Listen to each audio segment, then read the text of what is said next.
থেকে ভয় করে না, কারণ হচ্ছে মুসলিমরা ঐক্যবদ্ধ নেই।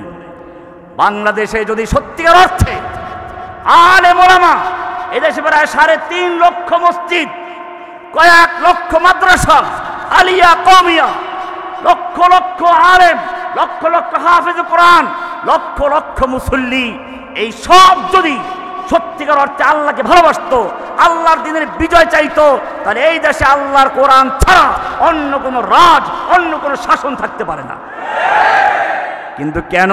আল্লাহ তাআলা জানিয়ে দিয়েছেন, ফাতাফশালু ওয়া তাযহাবা রিহুকুম, বিচ্ছিন্ন হয়ো না, তাহলে তোমরা পরস্পর বিচ্ছিন্ন হলে তোমাদের হীনমন্যতা আসবে, তোমাদের শক্তি সাহস দুর্বল হয়ে যাবে, অন্যদের পা চাটা গোলামি করতে হবে, বড় কোনো দলের লেজুর বৃত্তি করতে হবে, লেজুর বৃত্তি করতে হবে। ওয়াতাযহাবা রিহুকুম, তোমাদের শত্রুদের অন্তর থেকে তোমাদের ভয় চলে যাবে। আল্লাহর রাসূল সাল্লাল্লাহু আলাইহি ওয়াসাল্লাম একদিন সাহাবায়ে কেরামদের নিয়ে বসে আছেন, বললেন এমন একটা সময় আসবে যেরকম ভাবে দস্তরখানে খাবার তৈরি করে মেজবান মেহমানদেরকে আদর করে ডাকে, আসুন খাবার তৈরি আছে বসে পড়ুন, ঠিক তেমনি ভাবে ইহুদি খ্রিস্টানরা, অমুসলিমরা, ইয়াতাদাল উমাম, জাতি গোষ্ঠী, জাতিসংঘ, এই বর্তমান ন্যাটো জোট, জাতিসংঘ আরবি হচ্ছে আলুমাম, আল্লাহর নবী এই শব্দটাই প্রয়োগ করেছেন। ইয়াতাদাল উমাম, জাতিসংঘ, ন্যাটো, এরকম কাফেরদের জোট গঠন করা হবে মুসলিমদেরকে ধ্বংস করার জন্য, একে অপরকে আহ্বান করবে, যেরকম ভাবে দস্তরখানে খাবার বিছিয়ে মেহমানদেরকে ডাকা হয়, আদর করে ডাকা হয়। ডেকেছে আফগানিস্তানে মুসলিমদের হত্যা করার জন্য, তারা জোট গঠন করে একে অপরকে আহ্বান করেছে। ইরাক সিরিয়ায় মুসলিমদের হত্যা করার জন্য তারা ডেকেছে, আর সেক্ষেত্রে আমাদের বর্তমান শিয়ারাও সাহায্য করেছে। ইতিহাস ভুললে চলবে না। আমরা সেজন্য বলি এখনো সুযোগ আছে। আল্লাহ সুবহানাহু ওয়া তাআলা কোরআনে বলেছেন, ওয়ালা তাহিনু ওয়ালা তাহজানু ওয়া আনতুমুল আ'লাউনা ইন কুনতুম মুমিনিন, তোমাদের কোনো ভয় নেই, তোমাদের কোনো চিন্তা নেই, তোমরাই থাকবে বিজয়ী, তোমরাই থাকবে উচ্চাসনে, ইন কুনতুম মুমিনিন, যদি মুমিন হতে পারো, সত্যিকার আল্লাহর প্রতি ঈমান আনতে পারো, ঐক্যবদ্ধ থাকতে পারো, তোমাদের কেউ পরাজিত করতে পারবে না। আল্লাহ বলছেন, যালিকা বিআন্নাল্লাহা মাওলাল্লাযীনা আমানু ওয়া আন্নাল কাফিরিনা লা মাওলা লাহুম, কাফেরদের অস্ত্র আছে, জনবল আছে, পারমাণবিক বোমা আছে, কিন্তু জেনে রাখো ওদের সব আছে, মাওলা নেই, তোমাদের কিছু নেই, তোমাদের মাওলা আছে। যালিকা বিআন্নাল্লাহা মাওলাল্লাযীনা আমানু ওয়া আন্নাল কাফিরিনা লা মাওলা লাহুম, কাফেরদের কোনো মাওলা নাই। বদরের যুদ্ধ, আগামী দিন যুদ্ধ হবে। রাতের বেলায় একদিকে মুহাম্মদ সাল্লাল্লাহু আলাইহি সাল্লামের সঙ্গে 313 জন লোক নিরস্ত্র, জীর্ণ শীর্ণ, অপরদিকে 1000 সশস্ত্র যোদ্ধা আবু জাহেলের নেতৃত্বে আছে। 2 তাবুতে দোয়া চলছে। এক তাবুর থেকে স্লোগান আসছে, উলু হুবাল লানাল উজ্জা ওয়ালা উজ্জা লাকুম, আমাদের উজ্জা আছে, উলু হুবাল, জয় হুবাল, জয় বাংলা বলছেন এক গ্রুপ, জয় হুবাল। আল্লাহর রাসূল সাল্লাল্লাহু আলাইহি ওয়াসাল্লাম বলেন, উত্তর দাও, আল্লাহু আকবার। উত্তর দিলেন।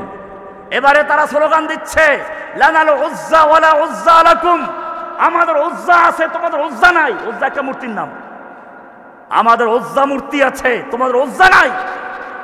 আল্লাহর রাসূল সাল্লাল্লাহু আলাইহি ওয়াসাল্লাম আমাদের কোরআন আয়াত শুনিয়ে দাও, যালিকা বিআন্নাল্লাহা মাওলাল্লাযীনা আমানু ওয়া আন্নাল কাফিরিনা লা মাওলা লাহুম, ওদেরকে জানিয়ে দাও আমাদের মাওলা আছে আল্লাহ, তোমাদের কোনো কাফেরদের কোনো মাওলা নাই, তোমাদের উজ্জা আছে, লাত আছে, মানাত আছে, খাজা আছে, গাজা আছে, কিন্তু তোমাদের মাওলা নাই, আমাদের মাওলা আছে, আল্লাহ আছে। মুমিনদের মাওলা কে? আল্লাহ সাল্লাম বলেছেন, যে ব্যক্তি আশুরার দিনে রোজা রাখলো, আহতাসিবু আলাল্লাহি, আমি আল্লাহর কাছে আশাবাদী তার পূর্বের 1 বছরের গুনাহগুলোকে ক্ষমা করে দিবেন। এটা সহিহ হাদিস, বুক চাপড়ানোর কোনো দলিল নেই। ভাইরা আমার, ওমর রাদিয়াল্লাহু তাআলা আনহু সাহাবায়ে কেরামদের নিয়ে বসে আছেন, জিজ্ঞেস করলেন, তোমাদের মধ্যে কেউ আছো কি? আল্লাহর রাসূল সাল্লাল্লাহু আলাইহি ওয়াসাল্লাম ফিতনা সম্পর্কে কি বলেছেন? হুযায়ফা ইবনুল ইয়ামান রাদিয়াল্লাহু তাআলা আনহু বললেন, নাম আনা, আমি আছি। তিনি বলা শুরু করলেন, ফিতনাতুর রাজুল ফি আহলিহি ওয়া মালিহি ওয়া ওয়ালাদিহি ওয়া জারিহি তুকাফিরুহা সালাতু ওয়াস সিয়ামু ওয়াস সাদাকাতু ওয়াল আমরু ওয়ান নাহয়ু। হ্যাঁ, ফিতনা সম্পর্কে আমি শুনেছি, ফিতনা পরীক্ষা হবে সন্তান দিয়ে, পরিবার দিয়ে, মাল দিয়ে, এবং এটা সালাত, সিয়াম, হজ, যাকাতের মাধ্যমে এগুলোর কাফফারা হয়ে যাবে, গুনাহগুলো মিটে যাবে। ওমর বললেন, এই ফিতনা নিয়ে আমি জিজ্ঞেস করি নাই, আমি ফিতনা সম্পর্কে জিজ্ঞেস করেছি ওই ফিতনা যেই ফিতনা আল্লাতি তামুজু কামাউজিল বাহার, সমুদ্রের তুফানের মতো, ঢেউয়ের মতো একের পর এক যে আছড়ে পড়ে, সেই ফিতনা সম্পর্কে আমি জিজ্ঞেস করছি। কে জিজ্ঞেস করলেন? ওমর রাদিয়াল্লাহু তাআলা আনহু। কি জিজ্ঞেস করলেন? যে আমি তোমাকে জিজ্ঞেস করছি ওই ফিতনা সম্পর্কে, আল্লাতি তামুজু কামাউজিল বাহার, যা সমুদ্রের ঢেউয়ের মতো একের পর এক আছড়ে পড়বে, অপ্রতিরোধ্য অবস্থায় একের পর এক চলতে থাকবে, সেই ফিতনা সম্পর্কে। হযরতে হুযায়ফা রাদিয়াল্লাহু তাআলা আনহু বললেন, মা লাকা ওয়ালাহা ইয়া আমিরাল মুমিনিন ইন্না বাইনাকা ওয়া বাইনাহা বাবান মুগলাকান। আপনার তো সেটা নিয়ে কোনো আলোচনার প্রয়োজন নেই, জিজ্ঞেস করার দরকার নেই, কারণ সেই ফিতনার মাঝে আপনার মাঝে একটা শক্ত দরজা রয়েছে, তালাবদ্ধ একটা দরজা রয়েছে, বন্ধ দরজা রয়েছে, বাবান মুগলাকান। ওমর রাদিয়াল্লাহু তাআলা আনহু জিজ্ঞেস করলেন, আয়ুকসারু আম ইফতাহু, সেই যে দরজাটা, এটাকে ভেঙে ফেলা হবে নাকি স্বাভাবিক নিয়মে খোলা হবে? সাহাবী হুযায়ফা রাদিয়াল্লাহু তাআলা আনহু বললেন, বাল ইউকসারু, দরজাটা ভেঙে ফেলা হবে। ওমর রাদিয়াল্লাহু তাআলা আনহু বলেন, কুলনা ক্বালা ইদান লা ইউগলাকু আবাদান, যদি দরজাটা ভেঙে ফেলা হয় তাহলে মনে রাখবে এই দরজা আর কখনোই লাগানো সম্ভব হবে না। পরবর্তীতে মজলিসের পরে জিজ্ঞেস করলেন হুযায়ফাকে, ওমর কি বুঝতে পেরেছে বন্ধ দরজাটা কে? সাহাবী হুযায়ফা বলেন, অবশ্যই বুঝতে পেরেছে, বন্ধ দরজা সে নিজে। ভেঙে ফেলা হবে মানে হচ্ছে তাকে হত্যা করা হবে, স্বাভাবিক মৃত্যু হবে না। এবং ওমর সেটা বুঝিয়ে বলেছেন। এরপরে তামুজু কামাউজিল বাহার, ওমর যেদিন নিহত হবেন, শহীদ হবেন, এর পরের থেকে একের পর এক ফিতনা শুরু হবে, যা আর কখনো বন্ধ হবে না। সেটাই হয়েছে। ওমর রাদিয়াল্লাহু তাআলা আনহু শহীদ হলেন, ফিতনার দরজা খুলে গেল। মদিনায় আব্দুল্লাহ বিন সাবা নামক একজন ইহুদি প্রবেশ করলো, এসে মসজিদে ঢুকে তাহাজ্জুদ, তাসবিহ, তাহলিল, এর কোনো অভাব নেই। মনে রাখতে হবে, যুগে যুগে যারা ইসলামকে ধ্বংস করার চক্রান্ত করেছে, নিজেদেরকে সুফি বুজুর্গ বানিয়ে প্রথমে প্রবেশ করে মানুষের চিত্তাকর্ষণ করেছে, মানুষের মনাকৃষ্ট করেছে, এরপরে নানান রকমের বিদআত তৈরি করেছে। আপনি দেখবেন যত বেদাতি আছে, এরা নিজেদের নামের সঙ্গে টাইটেল লাগাবে, শাহ, সুফি, অমুক তমুক। এগুলো কেন লাগায়? বাহ্যিকভাবে কিছু আমলও বেশি করে। এই আব্দুল্লাহ বিন সাবা মদিনায় প্রবেশ করলো, বাহ্যিক ইবাদত করতে শুরু করলো, মদিনার সব লোক তার ভক্ত হয়ে গেল, মুরিদ হয়ে গেল। এবারে তার চক্রান্ত শুরু হলো, ইহুদি বংশোদ্ভূত ইহুদি ষড়যন্ত্র করার জন্য, ইসলামকে ধ্বংস করার জন্য ওসমানের হাতেই বায়াত করেছিল, ইসলাম কবুল করেছে। এরপরে মদিনায় ছড়ানো শুরু করলো, আল্লাহর নবীর মৃত্যুর পরে আলীর মতো ব্যক্তিকে বাদ দিয়ে আবু বকর, ওমর, ওসমানদেরকে কেন খলিফা বানানো হলো? বিষ বাষ্প ছড়াতে শুরু করলো, মদিনার মুসলিমদের মনের ভিতরে সন্দেহ, সংশয় সৃষ্টি করা শুরু করলো। ইহুদিদের চক্রান্ত এভাবেই যুগে যুগে বাস্তবায়ন করা হয়েছে। দরজা খুলে গেছে, আব্দুল্লাহ বিন সাবা প্রবেশ করেছে মদিনায়, চক্রান্তের বিষ বাষ্প ছড়ানো হচ্ছিল। ওসমান বুঝতে পারলেন, তাকে মদিনার থেকে বহিষ্কার করলেন। এবারে সে চলে গেল মিশরে, চলে গেল ইরাকের মুসেল এলাকায়। সেখানে গিয়ে ওসমানের নামে বিভিন্ন রকমের বদনাম ছড়ানো শুরু করলো। ওসমান তার আপনজনদেরকে বড় বড় পদে লাগিয়ে দিয়েছেন। ওসমান তার আপনজনদেরকে অনেক টাকা পয়সা দান করে, রাষ্ট্রের টাকা পয়সা ব্যয় করেন। আপনারা জানেন, ওসমান রাদিয়াল্লাহু তাআলা আনহু তাবুকের যুদ্ধে একটা নয়, দুটো নয়, 300 উট, সেই 300 উটের আরোহী এবং 300 উটের জন্য যত সামানের প্রয়োজন সবগুলো একসাথে দান করেছিলেন। কল্পনা করতে পারেন কত বড় ধনী ছিলেন? 300 উট। আর সে সময় উট ছিল বর্তমান সময়ের যত দামি প্যারাডো গাড়ি বলেন, এসব সমতুল্য। ওসমান তার আত্মীয় স্বজনকে দান করতেন। এটা কি তার বিরুদ্ধে কুচক্রীরা ষড়যন্ত্র শুরু করল। ওসমান রাদিয়াল্লাহু তাআলা আনহুর কাছে এখন চতুর্দিকে পত্র আসা শুরু করলো তার নিযুক্ত গভর্নরদের বিরুদ্ধে। মিশরের গভর্নরকে সরিয়ে দিন, তদন্ত করে দেখা যায় কিছুই না। এরপরে এক সময়ে এই আব্দুল্লাহ বিন সাবার গোষ্ঠী মদিনায় প্রবেশ করল। ওসমান রাদিয়াল্লাহু তাআলা আনহুকে ঘেরাও করে ফেলল। ওসমান রাদিয়াল্লাহু তাআলা আনহুকে 40 দিন পর্যন্ত ঘেরাও করে রাখা হলো। ওসমান রাদিয়াল্লাহু তাআলা আনহু মদিনায় যখন পানির ব্যবস্থা ছিল না, মসজিদে নববীর পাশে একটি কুয়া ছিল। আল্লাহর রাসূল সাল্লাল্লাহু আলাইহি সাল্লাম বললেন, কে আছে এরকম যে এই কুয়াটা খরিদ করে মুসলিমদের জন্য পানি পান করার জন্য উন্মুক্ত করে দিবে, তার জন্য আমি জান্নাতের সুসংবাদ দিচ্ছি। ওসমান রাদিয়াল্লাহু তাআলা আনহু সেই কুয়া খরিদ করে বিনা পয়সায় মুসলিমদের জন্য ফ্রি করে দিয়েছিলেন। আল্লাহর রাসূল সাল্লাল্লাহু আলাইহি সাল্লাম একজন মেয়েকে বিয়ে দিলেন। সে মেয়ে যখন মারা গেল আরেকজন মেয়েকে বিয়ে দিলেন। আল্লাহর রাসূল সাল্লাল্লাহু আলাইহি ওয়াসাল্লাম সে মেয়ে মারা যাওয়ার পরে বললেন, আমার যদি আরো মেয়ে থাকতো আমি ওসমানের কাছে আরো একটা মেয়ে বিয়ে দিতাম। 2 মেয়ে বিয়ে করেছেন পরপর, সেই কারণে তাকে বলা হয় জিন্নুরাইন। তাকে ঘেরাও করা হলো। আলী রাদিয়াল্লাহু তাআলা আনহু তার নিজের ছেলে হাসান হোসাইনকে নিয়োগ করলেন যেন ওসমানের কোনো ক্ষতি না হয়। আলী রাদিয়াল্লাহু তাআলা ওসমানকে বললেন, আপনি যদি অনুমতি দেন আমি এই সব ফিতনাবাজদেরকে মেরে মেরে মদিনার থেকে ভাগাই দিতে পারি। ওসমান রাদিয়াল্লাহু তাআলা বললেন, আলী, আমার ইচ্ছে হয় না আমার নবীর শহর মদিনা রক্তে রঞ্জিত হোক, আর আমার কোনো আক্ষেপ নেই।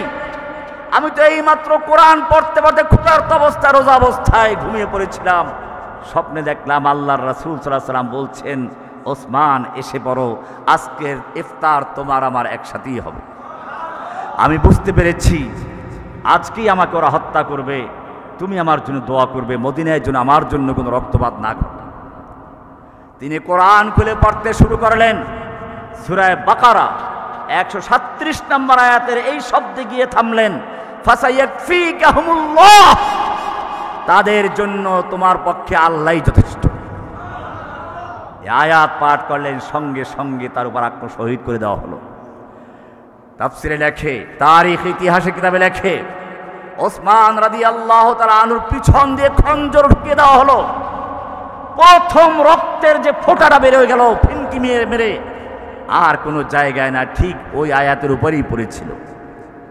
ওসমান যখন ঢলে পড়লেন, ডান দিকে না, বাম দিকে না, পিছনেও না, সামনের রেহালের উপরে কোরআন খোলা ছিল।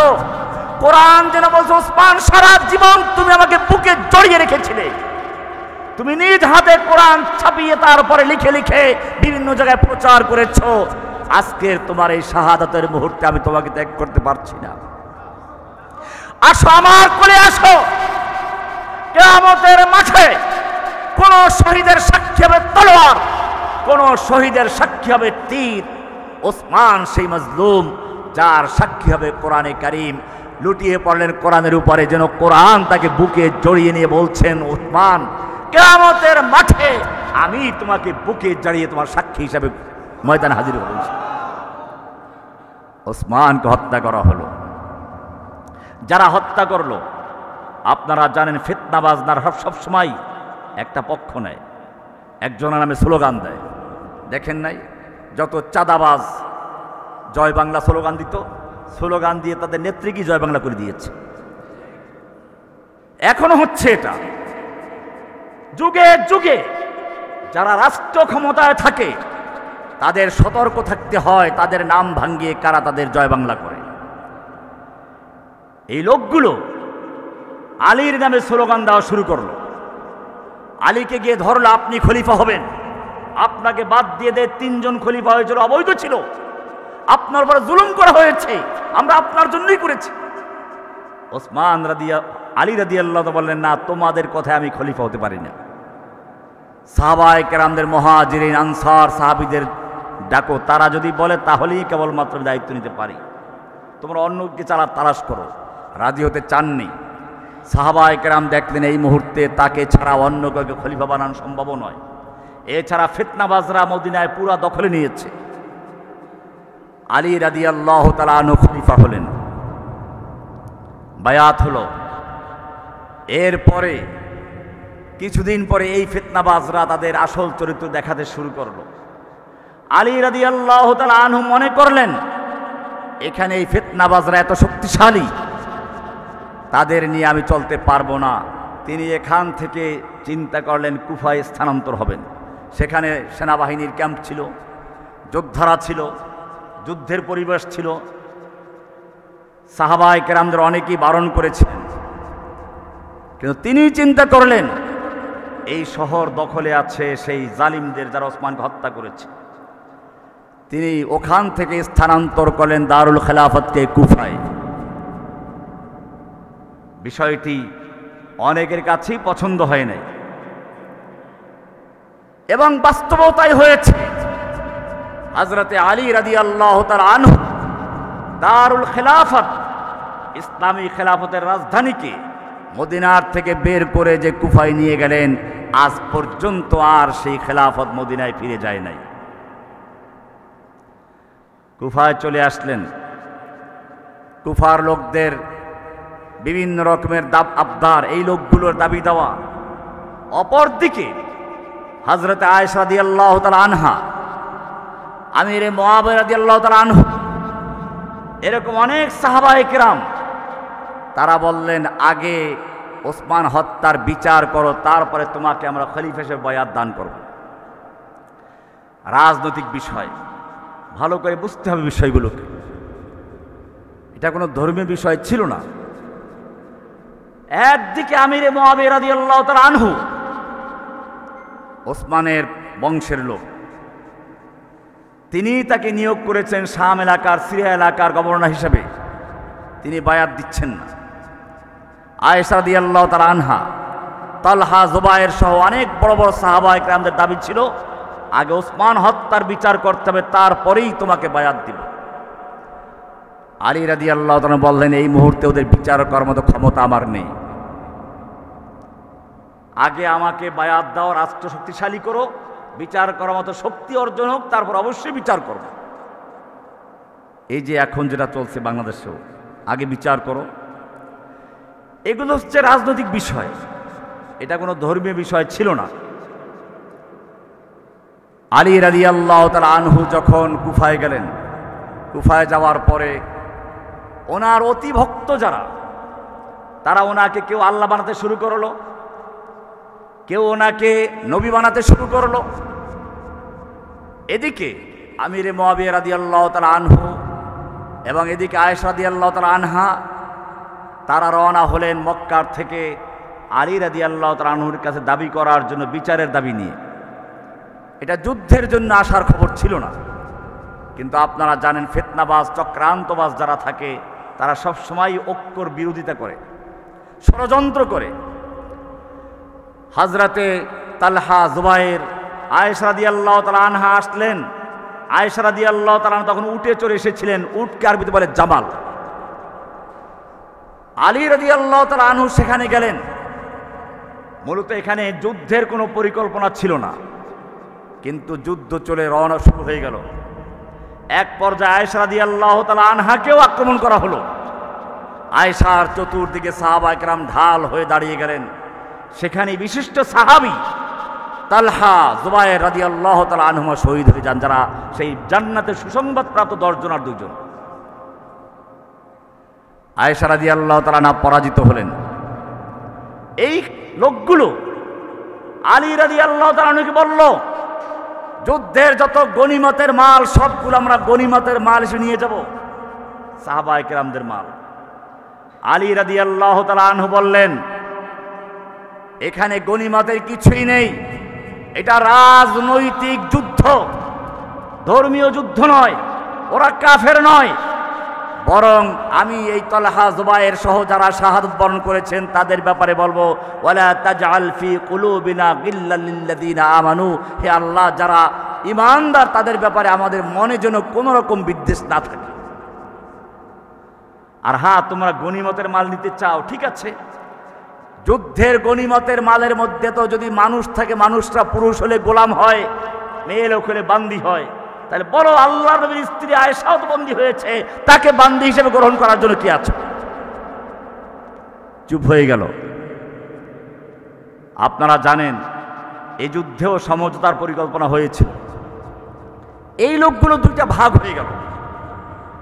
একই সাথে আলী রাদিয়াল্লাহু তাআলা তাঁবুতে আক্রমণ করলো, আয়েশার তাঁবুতে আক্রমণ করলো। কারণ তারা চিন্তা করলো যদি সমঝোতা হয়ে যায় তাহলে তারপরেই বিচার শুরু হবে ওসমান হত্যার, তখন আমরা ধরা খেয়ে যাব। এ কারণে দুই তাঁবুতে একসাথে আক্রমণ করে আলীর তাঁবুতে আক্রমণ করার সময় আয়েশার নামে স্লোগান, আয়েশার তাঁবুতে আক্রমণ করার সময় আলীর নামে স্লোগান। আলী চিন্তা করলেন এইমাত্র আলোচনা করে আসলাম যুদ্ধ করব না সমঝোতা করব, আক্রমণ করলো, ঠিক আছে চালাও যুদ্ধ। ওদিকে আয়েশার পক্ষে যারা ছিলেন তারা বললেন এইমাত্র আলোচনা করে আসলাম, আলী আক্রমণ করে বসলো, চালাও যুদ্ধ।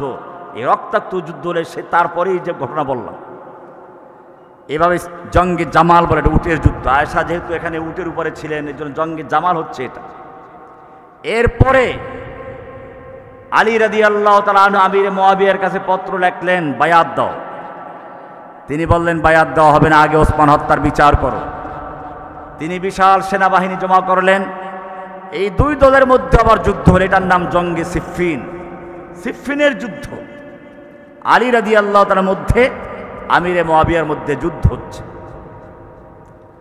এক পর্যায়ে আমিরে মুআবিয়া রাদিয়াল্লাহু তাআলা আনহুর বাহিনী পরাজিত হতে লাগলো।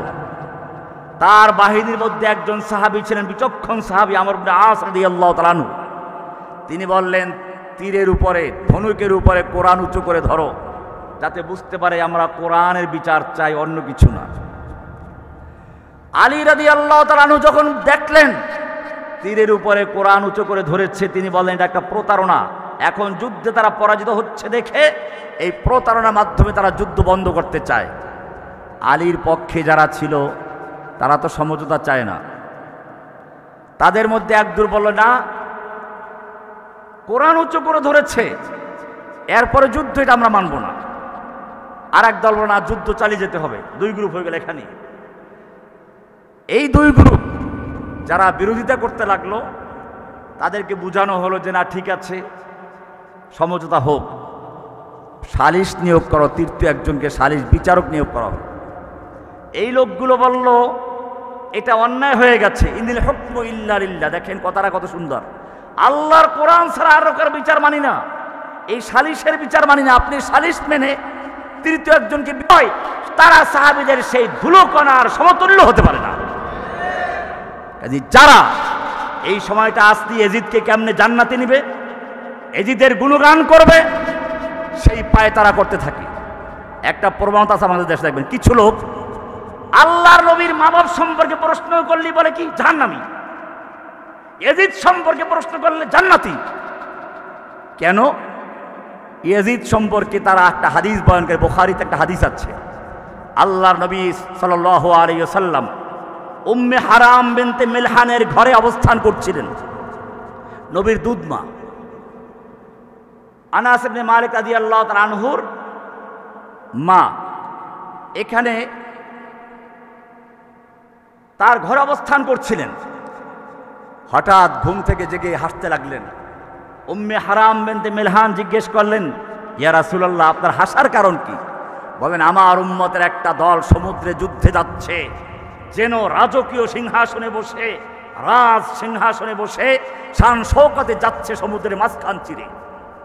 নৌপথে যুদ্ধ হবে এবং তাদের সকলকে ক্ষমা করবে, মাগফুরুন লাহুম, সকলেই ক্ষমাশীল হবে। উম্মে হারাম বিনতে মিলহান বলেন, ইয়া রাসূলুল্লাহ, আমার জন্য দোয়া করুন যেন আমি সেই দলের অন্তর্ভুক্ত হতে পারি। আল্লাহ রাসূল দোয়া করলেন। এরপরে আবার আল্লাহ রাসূল ঘুমিয়ে পড়লেন। দ্বিতীয়বার আবার সজাগ হয়ে হাসলেন। ওই মহিলা উম্মে হারাম বিনতে মিলহান বলেন, ইয়া রাসূলুল্লাহ, আপনার হাসার কারণ কি? বললেন, আমার হাসার কারণ হচ্ছে ওই আর একটা গ্রুপ যাচ্ছে ওরকম যুদ্ধ করার জন্য। বললেন যে আমার জন্য দোয়া করুন যেন আমি এই দলের অন্তর্ভুক্ত হতে পারি। বলেন, না, তুমি প্রথম গ্রুপের সাথে থাকবে, তার মানে তুমি শহীদ হয়ে যাবে। বাস্তবে তাই হয়েছে। এই যুদ্ধটা হয়েছিল বর্তমান যে ইস্তাম্বুল কুস্তুনতুনিয়ার যুদ্ধ সমুদ্রপথে হয়েছিল। এবং এই যুদ্ধের মধ্যে সেনাবাহিনীদের মধ্যে ইয়াজিদও ছিল। এই হাদিসের কারণে অনেকেই বলেন ইয়াজিদ জান্নাতি। তার নামের সঙ্গে কেউ কেউ রাহমাতুল্লাহ আলাইহি লেখেন, কিন্তু আমি হাদিসের ওস্তাদ, হাদিস পড়াই। এই হাদিসের পরিষ্কার বক্তব্য হচ্ছে এইখানে সকলকেই উদ্দেশ্য করে বলা হয় নাই, ইয়াজিদের নাম উল্লেখ করা হয় নাই। সামগ্রিকভাবে ক্ষমা করা হবে, কিন্তু প্রত্যেকেই ক্ষমাপ্রাপ্ত হবে তা বলা হয় নাই। এছাড়া ইয়াজিদ সম্পর্কে এটা পরিষ্কার, ইমাম হুসাইন রাদিয়াল্লাহু তাআলা আনহু যখন ইয়াজিদকে বায়াত দিল না, মদিনার থেকে তিনি বুঝতে পারলেন চাপ পড়বে, তিনি মক্কায় আসলেন। এবারে সেই কুফার থেকে হাজার হাজার চিঠি গেল। তিনি পরীক্ষা করার জন্য তার চাচাতো ভাই মুসলিম ইবনে আকিলকে পাঠালেন, যাও লোকদের অবস্থা দেখো কি অবস্থা। ওনার হাতে প্রায় 18,000 লোক বায়াত দিল হুসাইনের পক্ষে। বুঝতে পারলেন ঠিক আছে। মুসলিম ইবনে আকিল চিঠি লিখলেন, আপনি চলে আসুন। হুসাইন রাদিয়াল্লাহু তাআলা আনহু এবার মক্কার থেকে কুফার দিকে রওনা হবেন। বড় বড় সাহাবায়ে কেরাম তাকে বারণ করলেন। আব্দুল্লাহ বিন ওমর, আব্দুল্লাহ বিন আব্বাস, এরকমভাবে অনেক বড় বড় সাহাবায়ে কেরাম বলছেন, আপনি কুফায় যাবেন না। কুফার লোকেরা আপনার আব্বাকে হত্যা করেছে, আপনার ভাইয়ের সঙ্গে প্রতারণা করেছে, বাগাওয়াত করেছে। শেষ পর্যন্ত আপনার ভাই ক্ষমতা আমির মুআবিয়াকে ডেকে তার হাতে তুলে দিয়েছেন, আপনি ওখানে যাবেন না। তিনি বললেন, না, এই যে হাজার হাজার লোক বায়াত দিয়েছেন। বড় বড় সাহাবায়ে কেরাম বলেন, আপনি যান, তাহলে স্ত্রী সন্তানদেরকে সাথে নিয়ে যাবেন না। যাচ্ছেন, পথিমধ্যেই খবর পেলেন মুসলিম ইবনে আকিলকে হত্যা করা হয়েছে। ইয়াজিদ সেখানে তৎকালীন গভর্নর ছিল, বিশিষ্ট সাহাবী নোমান ইবনে বশির রাদিয়াল্লাহু তাআলা আনহুকে অপসারণ করে ওখান থেকে সরিয়ে দিয়ে তার জায়গায় ওবায়দুল্লাহ ইবনে জিয়াদকে নিয়োগ দিল। ওবায়দুল্লাহ ইবনে জিয়াদ ছিল খুনি, বদমেজাজি। আমার এখানে প্রশ্ন, ইয়াজিদ যদি আল্লাহর রাসূলের নাতির প্রতি সামান্য দয়া মায়া থাকত, তাহলে জেনে বুঝে নোমান বিন বশির রাদিয়াল্লাহু তাআলা আনহুকে বরখাস্ত করে তার জায়গায় এই খুনি স্বৈরাচারী এইরকম যে খারাপ লোকটায় ওবায়দুল্লাহ বিন জিয়াদকে নিয়োগ দিতে পারত না। এ কারণে আমি বলি, একদিকে ইমাম হুসাইন রাদিয়াল্লাহু তাআলা হত্যার জন্য ইয়াজিদকে আমি দায়ী করছি না, অপরদিকে নির্দোষও বলছি না। ইমাম হুসাইন রওনা চলছে, পথে ফারাজদাক শায়ের কবি, একজন আরবের প্রসিদ্ধ কবি, তার সাথে দেখা। জিজ্ঞেস করলেন, কুফার অবস্থা কি? কোত্থেকে এসছো? কুফার থেকে। কি অবস্থা সেখানে বলো। কবি সাহিত্যিকরা কথা তো সেরকম বলে। উনি বললেন একটা বাক্য, সুয়ুফুহুম আলাইকা কুলুবুহুম মাআকা। তাদের অন্তর আপনার সঙ্গে, তলোয়ারটা আপনার বিরুদ্ধে। তাদের অন্তর আপনার সঙ্গে, তলোয়ার আপনার বিরুদ্ধে। অতি উৎসাহী লোকেরা এরকমই করে, শায়েখ এই কাজটা করুন, আমরা আপনার সঙ্গে আছি। যখন পুলিশে ধরে নিয়ে দুইটা বাড়ি মারে, তখন সব বলে দেয়, মিথ্যা স্বীকারোক্তি দিয়ে আসে। যুগে যুগে অতি উৎসাহী চরম ভক্তেরা যত ক্ষতি করেছে, দুশমনরা তো ক্ষতি করতে পারে না। হুসাইন রাদিয়াল্লাহু তাআলা আনহুকে দাওয়াত দিয়েছে কারা? তার ভক্তরা, শিয়ারা। শিয়া মানে আলী, শিয়া মানে অনুসারী, শিয়া মানে দল। ইমাম হুসাইনকে এই যে দলে দলে লোকেরা চিঠি লিখেছিল, তারা কি ভক্ত ছিল না শত্রু ছিল? ভক্ত ছিল। তাদের অন্তরে ইমাম হুসাইনের মহাব্বত ছিল না শত্রুতা ছিল? সব মহাব্বত ছিল, ভালোবাসা ছিল, সেই জন্য তো ডেকেছে। ওবায়দুল্লাহ বিন জিয়াদ নিয়োগ পেয়ে ইমাম হুসাইনের যে বেশভূষা পোশাক, সেটা ধারণ করে সঙ্গে কয়েক হাজার সৈনিক নিয়ে সে সিভিলে চলে আসছে কুফায়। লোকেরা মনে করলো এই তো ইমাম হুসাইন চলে আসছে, তাকে স্বাগত জানালো, ফুলের শুভেচ্ছা জানালো। উনি রাজ দরবারে গিয়ে সেখানে যেটা ছিল সেখানে ঢুকে তারপরে অবজারভেশন করলেন কারা কারা এখানে ওনার অতি উৎসাহী ভক্ত আছে, হুসাইনের ভক্ত যারা, তাদেরকে চিহ্নিত করলো। এরপরে সৈনিকদের পাঠিয়ে সবগুলো ধরে নিয়ে আসলো, এটা মৃত্যু সাজা দিয়ে দাও। অনেকগুলো মেরে ফেললো, বাকিদেরকে তওবার আহ্বান জানাও, ফিরে আসো, বায়াত দাও। এজিদের হাতে বায়াত দিয়ে দিল। সব পরিবেশ উল্টে গেল। এমনকি মুসলিম ইবনে আকিলকে আশ্রয় দেওয়ার মতো কোনো লোক নেই। শেষ পর্যন্ত তাকে ধরে আনা হলো। মুসলিম ইবনে আকিল নিহত হওয়ার আগে বললেন যে হোসাইনকে একটু খবর জানাও যে এখানে পরিবেশ বিকৃত হয়ে গেছে, এখানে যেন সে না আসলেন। অনেক লম্বা ইতিহাস। শেষ পর্যন্ত আপনারা জানেন ইমাম হুসাইন রাদিয়াল্লাহু তাআলা আনহু যখন সেই কারবালার ময়দানে যুদ্ধের জন্য প্রস্তুত, তার কোনো প্রস্তাব গ্রহণ করা হলো না। তিনি বলেছিলেন, আমাকে হয়তো মদিনায় যেখান থেকে সেখান ফেরত যেতে দাও, অথবা আমাকে সরাসরি ইয়াজিদের সঙ্গে সাক্ষাৎ করতে দাও, অথবা আমাকে অন্য কোনো বর্ডারে যেতে দাও, অমুসলিম বর্ডারে, সেখানে গিয়ে আমি ইসলামের দাওয়াত দিয়ে হয়তো বিজয় করবো, নলুবা তাদের সঙ্গে যুদ্ধ করে মারা যায়, তবু মুসলিমদের সঙ্গে যুদ্ধ করে মরতে চাই না।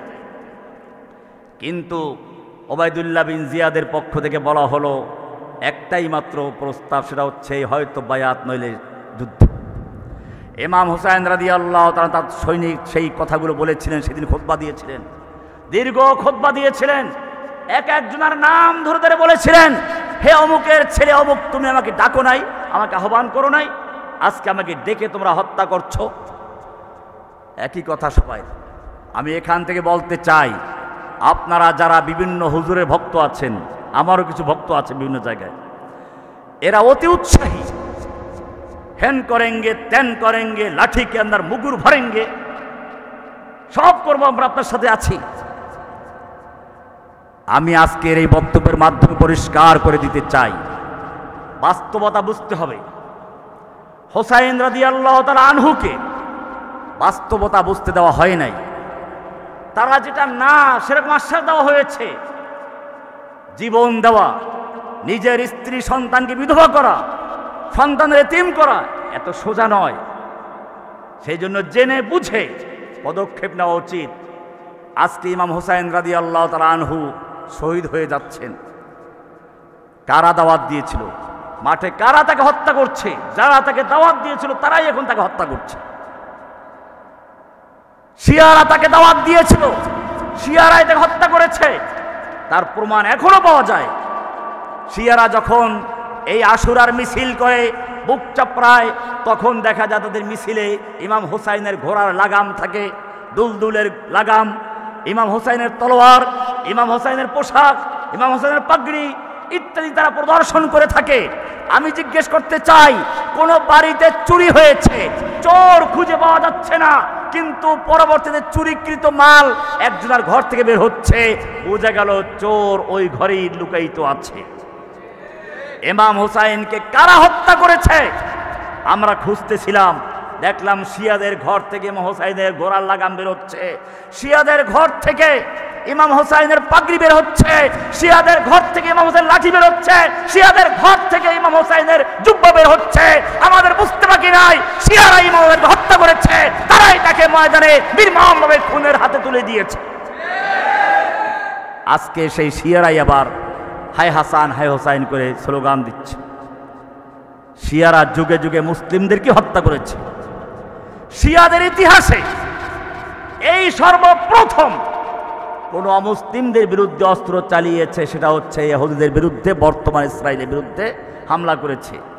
এটা ছাড়া ইসলামের সূচনা লগ্ন থেকে এই পর্যন্ত তারা যতগুলো হত্যা করেছে, যত যুদ্ধ করেছে, সবগুলো যুদ্ধে মুসলিমদের সুন্নিদের রক্ত দিয়ে পুরো শহরকে রঞ্জিত করেছে।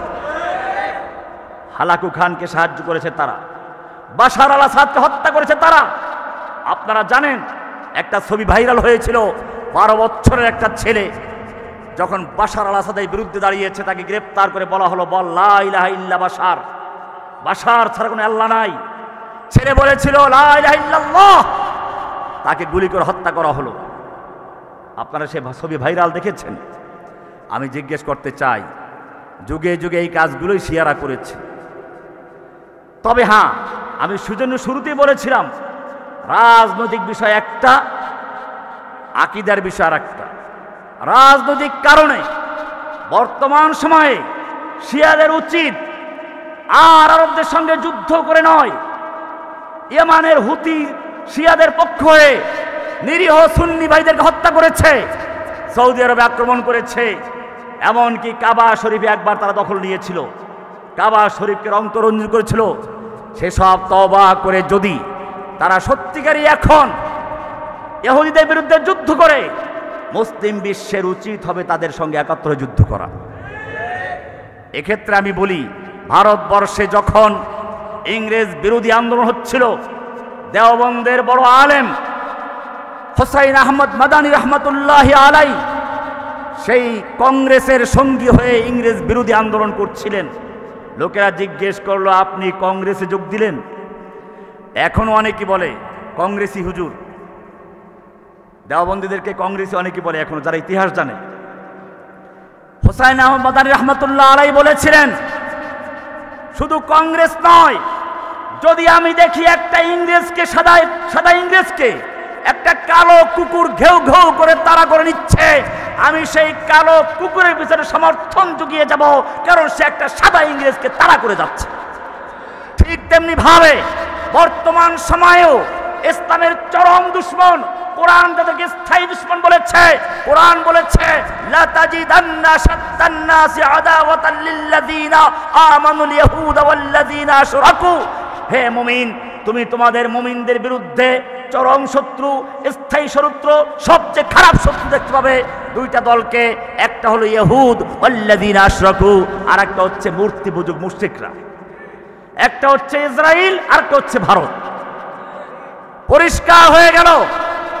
সেই কারণে বর্তমানে যদি কোনো ব্যক্তি ইহুদিদের বিরুদ্ধে যুদ্ধ করে, মুসলিম বিশ্বের উচিত হবে সে হোক শিয়া হোক কালো কুত্তা, তাকেও সমর্থন করে ঐক্যবদ্ধভাবে এই ইহুদিদের বিরুদ্ধে যুদ্ধ করা। ইতিহাস থেকে প্রমাণ আছে, আল্লাহর নবী যখন মক্কার কাফেরদের সঙ্গে বিভিন্ন রকমের ঝামেলায় জর্জরিত, সে সময় পৃথিবীর দুটো সুপার পাওয়ার রোম আর পারস্যে যুদ্ধ চলছিল। ঘটনাক্রমে রোম ছিল আহলে কিতাব আর পারস্য ছিল অগ্নি পূজক। স্বভাবতই মুসলিমরা আহলে কিতাবদের পক্ষে, তারা আল্লাহ বিশ্বাস করে। কিন্তু যুদ্ধে রোমানরা পরাজিত হলো, পারস্যের লোকেরা অগ্নি পূজকরা জিতে গেল। মক্কার লোকেরা খুশি হয়ে গেল। পারস্যে যেরকম ভাবে আহলে কিতাবদের বিরুদ্ধে অগ্নি পূজকরা বিজয় লাভ করেছে, আমরাও আহলে কিতাব মুসলিমদের বিরুদ্ধে মক্কার মূর্তি পূজকরা বিজয় লাভ করব। আল্লাহ তাআলা ওহী নাযিল করে জানিয়ে দিলেন, আলিফ লাম মিম গুলিবাতির রুম ফি আদনাল আরদি ওয়া হুম মিন বাদি গালাবিহিম সায়াগলিবুন ফি বিদ'i সিনিন। আল্লাহ তাআলা জানিয়ে দিলেন, রোম পরাজিত হয়েছে ঠিকই, কিন্তু অল্প সময়ের মধ্যে, সর্বোচ্চ 3 থেকে 10 বছরের মধ্যে রোমানরা বিজয় লাভ করবে, অগ্নি পূজকরা পারস্যরা পরাজিত হবে। এটা কোরআনের মুজিজা। ঠিকই কয়েক বছর পরে রোমানরা বিজয় লাভ করলো আর পারস্যরা পরাজিত হলো। আমি দেখাতে চাই, এখানে যেরকম ভাবে আল্লাহর রাসূল সাল্লাল্লাহু আলাইহি ওয়াসাল্লাম অগ্নি পূজকদের বিরুদ্ধে রোমানদের পক্ষ নিয়েছিলেন, আহলে কিতাবদের পক্ষ নিয়েছিলেন, ঠিক তেমনি ভাবে বর্তমান সময়ে ইহুদিদের বিরুদ্ধে, নাসারাদের বিরুদ্ধে মুসলিমদের ঐক্যবদ্ধ হয়ে তাদের বিরুদ্ধে যুদ্ধ করাটা ঈমানের দায়িত্ব। কোরআন পরিষ্কার করে দিয়েছে, ইয়া আইয়ুহাল্লাযীনা আমানু লা তাত্তাখিযুল ইয়াহুদা ওয়ান নাসারা আউলিয়া। হে ঈমানদারগণ, খবরদার তোমরা ইহুদি খ্রিস্টানদেরকে বন্ধু বানাইও না, অভিভাবক বানাইও না। বা'দুহুম আউলিয়া বা'দ, তারা একে অপরের বন্ধু, তোমাদের বিরুদ্ধে তারা ঐক্যবদ্ধ হয়ে যুদ্ধ করবে। ওয়ামান ইয়াতাওয়াল্লাহুম মিনকুম, জেনে রাখো তোমাদের যে কেহ ইহুদিদেরকে খ্রিস্টানদেরকে বন্ধু বানাবে, ফাইন্নাহু মিনহুম, সে তাদেরই একজন। তোমাদের মধ্যে যে কেহ হিন্দুদেরকে বলো, খ্রিস্টানকে বলো, ইহুদিদেরকে বলো, যে বন্ধু বানাবে সে যতই মুসলিম দাবি করুক, সে হিন্দু হবে, খ্রিস্টান হবে, বৌদ্ধ হবে, সে মুসলিম হতে পারে না। কোরআন পরিষ্কার করে দিয়েছে, ওয়ামান ইয়াতাওয়াল্লাহুম মিনকুম ফাইন্নাহুম মিনহুম। এখানে এটা বর্তমান বাংলাদেশের জন্য প্রযোজ্য। কোরআন পরিষ্কার বলে দিয়েছে, ওয়ালান তারদা আনকাল ইয়াহুদ ওয়ালান নাসারা হাত্তা তাত্তাবিআ মিল্লাতাহুম। ওহে মুমিন, তুমি ইহুদিদেরকে আর খ্রিস্টানদেরকে যতই রাজি খুশি করতে চাও, ওদের যতই পদলেহন করো না কেন, ওদের খুশি করতে চাও না কেন, ওয়ালান তারদা আনকা, কখনো তারা তোমার প্রতি সন্তুষ্ট হবে না। হাত্তা তাত্তাবিআ মিল্লাতাহুম, যতক্ষণ পর্যন্ত তুমি তোমার ধর্ম ত্যাগ করে, আদর্শ ত্যাগ করে, তাহজিব তামাদ্দুন ত্যাগ করে সম্পূর্ণভাবে ওদের মতো গিয়ে মাথায় তিলক না পড়বে, ওদের মতো হিন্দু খ্রিস্টান বৌদ্ধ হবে, অতক্ষণ পর্যন্ত তুমি তাদের খুশি করতে পারবে না। বিএনপিরও বোঝা উচিত বাংলাদেশের, হাসিনা ইন্ডিয়াকে খুশি করতে পেরেছে কিভাবে। কোরআনের আয়াত পরিষ্কার করে দিচ্ছে, ওয়ালান তারদা আনকাল ইয়াহুদ ওয়ালান নাসারা হাত্তা তাত্তাবিআ মিল্লাতাহুম, যতক্ষণ পর্যন্ত সম্পূর্ণভাবে নিজের তাহজিব তামাদ্দুন, নিজের ধর্ম ত্যাগ করে সম্পূর্ণভাবে ওদের আনুগত্য না করবে, অতক্ষণ পর্যন্ত তারা তোমাকে ভালোবাসবে না। হাসিনা সেটা পেরেছে, তাকে ভালোবেসেছে, তুমি তা পারবে না, তাদের খুশি করতে পারবে না। এটা মনে রাখতে হবে।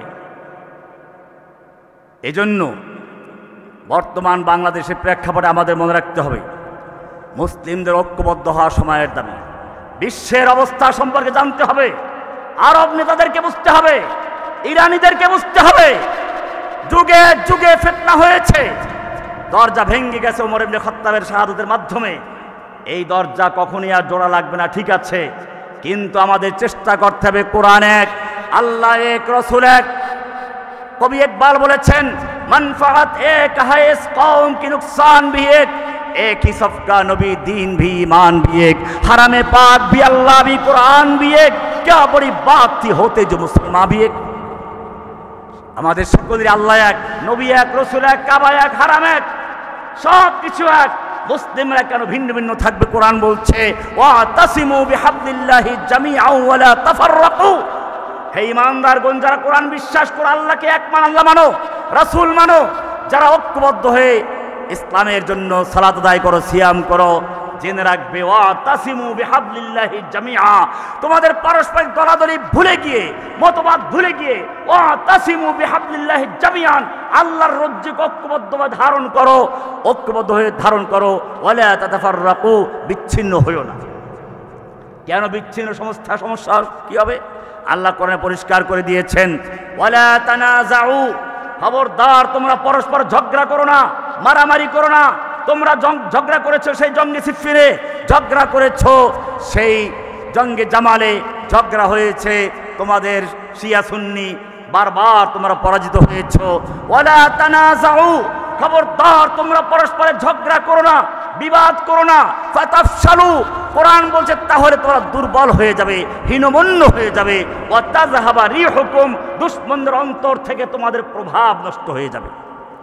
দুশমন তোমাদেরকে পাত্তা দিবে না, ভয় করবে না। পরিষ্কার হয়ে গেল, তাদেরকে ভয় করে না, কারণ হচ্ছে মুসলিমরা ঐক্যবদ্ধ নেই।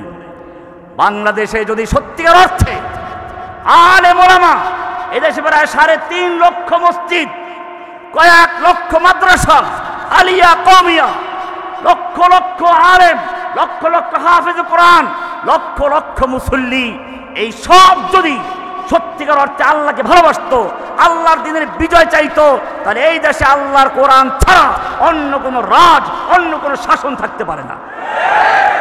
কিন্তু কেন? আল্লাহ তাআলা জানিয়ে দিয়েছেন, ফাতাফশালু ওয়া তাযহাবা রিহুকুম, বিচ্ছিন্ন হইও না, তাহলে তোমরা পরস্পর বিচ্ছিন্ন হলে তোমাদের হীনমন্যতা আসবে, তোমাদের শক্তি সাহস দুর্বল হয়ে যাবে, অন্যদের পা চাটা গোলামি করতে হবে, বড় কোন দলের লেজুর বৃত্তি করতে হবে, লেজুর বৃত্তি করতে হবে। ওয়া তাযহাবা রিহুকুম, তোমাদের শত্রুদের অন্তর থেকে তোমাদের ভয় চলে যাবে। আল্লাহর রাসূল সাল্লাল্লাহু আলাইহি ওয়াসাল্লাম একদিন সাহাবায়ে কেরামদের নিয়ে বসে আছেন, বললেন এমন একটা সময় আসবে যেরকম ভাবে দস্তরখানে খাবার তৈরি করে মেজবান মেহমানদেরকে আদর করে ডাকে, আসুন খাবার তৈরি আছে বসে পড়ুন, ঠিক তেমনি ভাবে ইহুদি খ্রিস্টানরা, অমুসলিমরা, ইয়াতাদাল উমাম, জাতি গোষ্ঠী, জাতিসংঘ, এই বর্তমান ন্যাটো জোট, জাতিসংঘ আরবি হচ্ছে আলুমাম, আল্লাহর নবী এই শব্দটাই প্রয়োগ করেছেন। ইয়াতাদাল উমাম, জাতিসংঘ, ন্যাটো, এরকম কাফেরদের জোট গঠন করা হবে মুসলিমদেরকে ধ্বংস করার জন্য, একে অপরকে আহ্বান করবে, যেরকম ভাবে দস্তরখানে খাবার বিছিয়ে মেহমানদেরকে ডাকা হয়, আদর করে ডাকা হয়। ডেকেছে আফগানিস্তানে মুসলিমদের হত্যা করার জন্য, তারা জোট গঠন করে একে অপরকে আহ্বান করেছে। ইরাক সিরিয়ায় মুসলিমদের হত্যা করার জন্য তারা ডেকেছে। আর সেক্ষেত্রে আমাদের বর্তমান শিয়ারাও সাহায্য করেছে। ইতিহাস ভুললে চলবে না। আমরা সেজন্য বলি এখনো সুযোগ আছে। আল্লাহ সুবহানাহু ওয়া তাআলা কোরআনে বলেছেন, ওয়ালা তাহিনু ওয়ালা তাহজানু ওয়া আনতুমুল আ'লাউনা ইন কুনতুম মুমিনিন। তোমাদের কোনো ভয় নেই, তোমাদের কোনো চিন্তা নেই, তোমরাই থাকবে বিজয়ী, তোমরাই থাকবে উচ্চাসনে। ইন কুনতুম মুমিনিন, যদি মুমিন হতে পারো, সত্যিকার আল্লাহর প্রতি ঈমান আনতে পারো, ঐক্যবদ্ধ থাকতে পারো, তোমাদের কেউ পরাজিত করতে পারবে না। আল্লাহ বলছেন, যালিকা বিআন্নাল্লাহা মাওলাল্লাযীনা আমানু ওয়া আন্নাল কাফিরিনা লা মাওলা লাহুম। কাফেরদের অস্ত্র আছে, জনবল আছে, পারমাণবিক বোমা আছে, কিন্তু জেনে রাখো ওদের সব আছে, মাওলা নেই, তোমাদের কিছু নেই, তোমাদের মাওলা আছে। যালিকা বিআন্নাল্লাহা মাওলাল্লাযীনা আমানু ওয়া আন্নাল কাফিরিনা লা মাওলা লাহুম। কাফেরদের কোনো মাওলা নাই। বদরের যুদ্ধ, আগামী দিন যুদ্ধ হবে।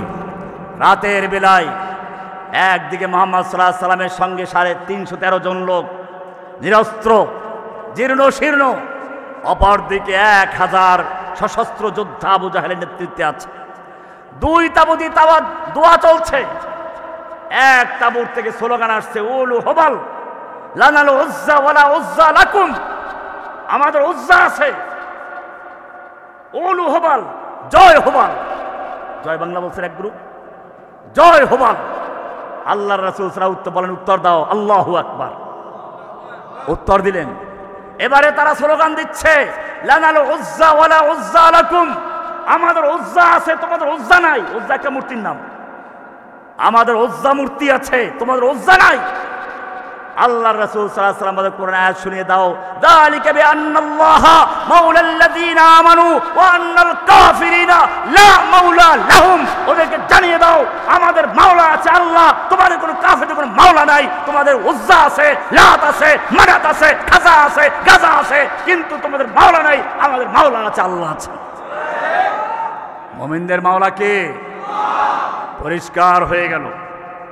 আল্লাহর রাসূল সাল্লাল্লাহু আলাইহি ওয়াসাল্লাম যখন বললেন এই কাফের শক্তিগুলো ঐক্যবদ্ধ হয়ে মুসলিমদেরকে ধ্বংস করার জন্য একেবারে আহ্বান করবে, যেরকম ভাবে দস্তরখান বিছিয়ে খাবারের জন্য মানুষকে, মেহমানদেরকে ডাকা হয়। সাহাবায়ে কেরাম আশ্চর্য হয়ে গেলেন, বলেন, ইয়া রাসূলুল্লাহ, আমরা এই মাত্র লক্ষাধিক সাহাবায়ে কেরাম, আমাদের ভয়ে গোটা দুনিয়ার সুপার পাওয়ারগুলো থরথর করে কাঁপে। রোম সম্রাটের ঘুম হারাম হয়ে গেছে, মুসলিমরা কখন দখল করে বসে। পারস্যের সম্রাটের ঘুম হারাম হয়ে গেছে, কখন নাকি পারস্য সম্রাটদের তখ্তগুলো দখল হয়ে যায়। আর তখন মুসলিমদেরকে এরকম ভয় করবে না, ধ্বংস করার জন্য একে অপরকে আহ্বান করবে। এর মূল কারণটা কি হবে? আল্লাহর রাসূল সাল্লাল্লাহু আলাইহি ওয়াসাল্লামকে তারা জিজ্ঞেস করলো, তখন কি আমাদের মুসলিমদের সংখ্যা আরও কমে যাবে?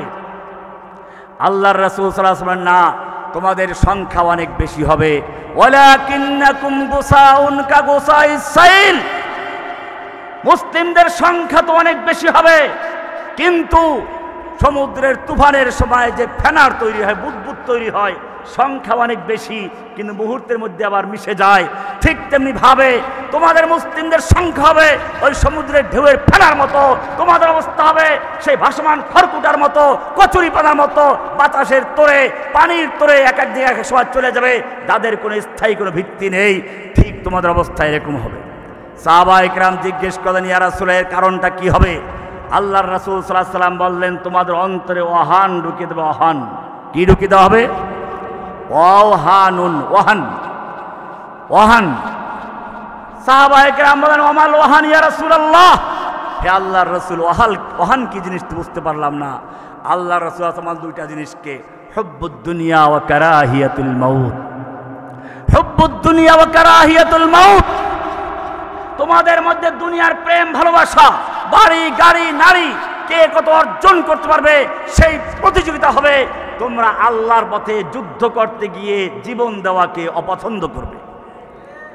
আল্লাহর রাসূল সাল্লাল্লাহু আলাইহি ওয়াসাল্লাম বলেছেন, ইদা তারাকতুমুল জিহাদ ফাসাল্লাতাল্লাহু আলাইকুমুজ জিল্লাহ। যখন তোমরা আল্লাহর পথে যুদ্ধ করাকে, জিহাদকে ছেড়ে দিবে, আল্লাহ তাআলা তোমাদের উপর লাঞ্ছনা, বঞ্চনা, অবমাননাকে চাপিয়ে দিবে। আজকে মুসলিমরা অপমানিত কেন? তার কারণ এখানেই। ভেড়ার পালের মতো রোহিঙ্গাদের আক্রমণ করলো, তারা চলে আসতো বাংলাদেশে, তারা প্রতিরোধ করতে পারে নাই। আফগানিস্তানের মুজাহিদরা প্রতিরোধ করেছিল, আল্লাহ তাদের সাহায্য করেছেন। ফিলিস্তিনেরও যাচ্ছে, আল্লাহ তাদের সাহায্য করছেন। কোরআন সেজন্যই বলে মুসলিমরা শক্তি দিয়ে যুদ্ধ করে না, জনসংখ্যা দিয়ে যুদ্ধ করে না। মুসলিমরা যতগুলো যুদ্ধে বিজয় লাভ করেছে সব যুদ্ধে মুসলিমদের সংখ্যা ছিল কম, কাফেরদের সংখ্যা ছিল কয়েক গুণ বেশি। সাহায্য আসছে কার পক্ষ থেকে? বদরের যুদ্ধে মুসলিমদের সংখ্যা ছিল কতজন? 313 জন। নিরস্ত্র না সশস্ত্র? কাফেরদের সংখ্যা ছিল কত? 1000। নিরস্ত্র সশস্ত্র? বিজয় লাভ করেছিল কারা? কার সাহায্যে? আল্লাহ তাআলা পরিষ্কার বলেছেন, কাম মিন ফিয়াতিন কালিলাতিন গালাবাত ফিয়াতান কাসীরাতান বিইذنিল্লাহ। কত ক্ষুদ্র ক্ষুদ্র দলকে আল্লাহ তাআলা বিশাল বিশাল বাহিনীর বিরুদ্ধে বিজয় দান করেছেন। আল্লাহর সাহায্য, আল্লাহর অনুমোদনেই তারা বিজয় লাভ করেছে। সে আল্লাহ কি এখনো জীবিত নেই? যে আল্লাহ বদর যুদ্ধে আবু জাহেলের সশস্ত্র যোদ্ধাদেরকে পরাজিত করে নিরস্ত্র নির্জীর্ণ শীর্ণ 313 জনকে বিজয় দান করেছেন, আমি জিজ্ঞেস করতে চাই সে আল্লাহ আগের মতো শক্তি নিয়ে এখনো জীবিত আছেন কিনা? যে আল্লাহ রাব্বুল আলামিন ফেরাউনকে ধ্বংস করে দিয়ে মূসাকে মুক্ত করে দিয়েছিলেন আশুরার দিবসে, এটা সহিহ riwayat, এটা সহিহ হাদিস। আশুরার দিবসকে আল্লাহ রাসূল জিজ্ঞেস করলেন, কেন তোমরা রোজা রাখছো? ইহুদিরা বলল ইয়াউমুন নাজ্জাল্লাহু মূসা ফীহি মিন ফিরআউন ওয়া আগরাকা ফিরআউন। এই দিবসে আল্লাহ রাব্বুল আলামিন মূসাকে ফিরআউনের কবল থেকে নদীতে রাস্তা করে পার করে দিয়েছিলেন। পানি দুভাগ হয়ে ছড়ে গিয়েছিল, তিনি নদীর মাঝখান দিয়ে চলে আসলেন। ফেরাউন সেই রাস্তা দিয়ে যখন নামলো, পানি তো আগের থেকেই দাঁড়ানো ছিল, ফাঁকা হয়েছিল, দুদিক থেকে চাপা দিয়ে চুবিয়ে দিল। আমি জিজ্ঞেস করতে চাই যে আল্লাহ রাব্বুল আলামিন এই আশুরার দিবসে ফেরাউনকে পানিতে চুবিয়ে মারলেন আর সেই পানি ভাগ করে মূসাকে মুক্ত করে দিলেন, পার করে দিলেন, সে আল্লাহ আগের মতো সেই শক্তি নিয়ে জীবিত আছেন কিনা? মিসলে কলিম मारे का आजमा कोई मिसले कलीम हो अगर मारे का आजमा कोई आज भी आती है कोहे तूर से बंगला तखफ। ও মুসলিম জাতি, যদি সেই মুসার মতো লাঠি নিয়ে সমুদ্রে যে আঘাত করেছিল কাফেরদের কলিজাঘাত করতে পারো, যে আল্লাহ রাব্বুল আলামিন ফেরাউনকে ধ্বংস করে মূসাকে মুক্তি দিয়েছিলেন, সে আল্লাহ এখনো জীবিত আছেন। যে আল্লাহ ইব্রাহিমকে আগুনে ফেলানো হয়েছিল, আগুনকে বললেন ঠান্ডা হয়ে যাও, আমার ইব্রাহিমের যেন কোনো ক্ষতি না হয়, বারদাউ ওয়া সালামা, আরামদায়ক ঠান্ডা হয়ে যাও। যে আল্লাহ রাব্বুল আলামিন এই নমরুদের আগুন থেকে ইব্রাহিমকে মুক্তি দিলেন, নমরুদকে ধ্বংস করলেন, সে আল্লাহ জীবিত আছেন কিনা? ইতিহাস শুধু ওটাই নয়, জসিমউদ্দিন রহমানী তোমাদের সামনে আছে। লেডি ফ্রাউন 11 বছর পর্যন্ত জেলে থাকার পরে যখন হাইকোর্ট থেকে জামিন দিল, জেল গেট থেকে আবার গ্রেফতার করে নিয়ে গেল, দিনে দুপুরে ছিনতাই করলো 1টার সময়। সেই জেলখানার অফিসের ভিতরে সিসি ক্যামেরা আছে, মেইন গেটে সিসি ক্যামেরা আছে, বাহিরের গেটে সিসি ক্যামেরা আছে। ছিনতাই করে নিয়ে গেল, 3টা গাড়ির মাঝখানে বসিয়ে নিল।